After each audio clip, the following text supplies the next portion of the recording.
But North Carolina, we still have significant problems, Tom. Let me tell you what the Republicans are doing there, which is stunning. It's going to blow you away. Of course, the governor lost. He's now fighting it, and he's challenging literally black voting precincts all across North Carolina. But they also lost a majority on the Supreme Court, 4-3. They're now trying to pack the Supreme Court to add 2 new seats so the governor can appoint them in December before he leaves office so they control the state Supreme Court. Why? Well, Reverend William Barber, NAACP North Carolina Conference Chair, joins us right now. Reverend Barber, it's stunning. I keep saying North Carolina is the Alabama of the 21st century. You're right. This is our Selma. And good morning, Tom, Sybil, and Roland. What these people are doing is incredibly cynical and wrong. Our governor, as you said, lost. We're the only state in the South that held off the Trump tide because we've been building this multiracial moral coalition. They didn't win the governor, the AG, and the Supreme Court. African-American Mike Morgan, who won the Supreme Court, had more votes than the people who won the governor's office and the AG's office. And here's what they're doing. The canvassing process is a normal process. We're all for that because you count provisional ballots. But what they've done is filed bogus complaints claiming voter fraud that local boards are saying they're just wrong. They're not. Every day another local board is saying they're bogus. They did that to slow down the canvassing process because once you get to 10,000 votes, you can't call for a recount. Now the governor is calling for a recount, which is fine. He has a right to do that. But he's filed these bogus complaints over and over and over again, and we're fighting it.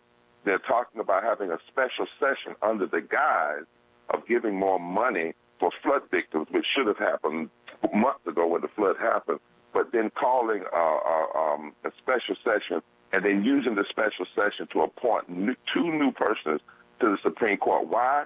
Because in 2017, the federal courts have already ruled that our districts are discriminatory, and they have to be redrawn, and the Supreme Court will oversee that process. And now there's a majority of pro-democratic and progressive majority on the Supreme Court that we haven't had for a while.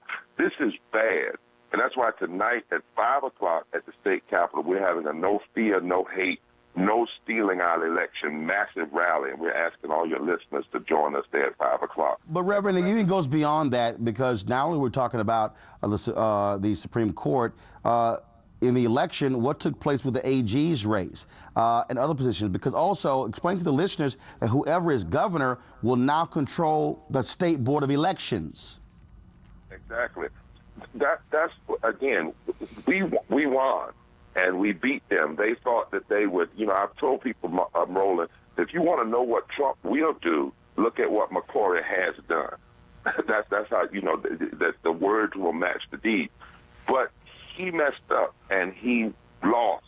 And he lost the AG's office, which means in our state, whoever's the governor controls the State Board of Election and the local Board of Election. And then the AG, is a top law enforcement officer. But Roland, there's one other thing they've done. Civitar, who is funded by Art Pope, who we call the little Koch brother in North Carolina, has now sued the State Board of Election over a same-day registration and early voting, trying to get those votes not to be counted, when in fact we beat them. And the federal courts unanimously said that same-day registration and early voting is constitutional, and their attempt to take it was unconstitutional. So now they have sued their own state board. I want you to get that. They are suing themselves. The same people that are in cahoots are now suing themselves. The governor, Civitas supported the governor. Now Civitas is suing the governor's appointment to the State Board of Election, claiming that they're misusing the same-day registration and early voting. This is crazy. It's beyond crazy, Tom. And it's because they know, and Roland and I talk about this all the time, if you build coalitions in the South where white and black and Latino people come together around a moral agenda, you can beat back this Southern strategy. They never thought they would lose. They thought they were going to ride the Trump tide, and North Carolina, we broke the back of it. Now we're prepared to sue. If they try to stack the Supreme Court, we're going to sue. if they try to take this race, they also may try to take the governor's race into the legislature, Roland, and get the legislature to decide it.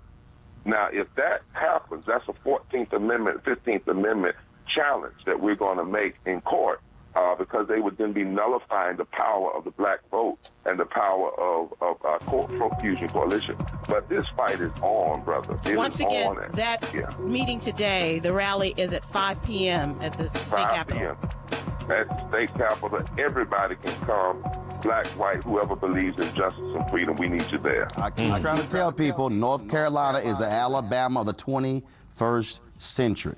Kickstart your day at 7 and get the news you need from the perspective you want. NewsOne Now with Roland Martin, every weekday morning at 7 on TV 1.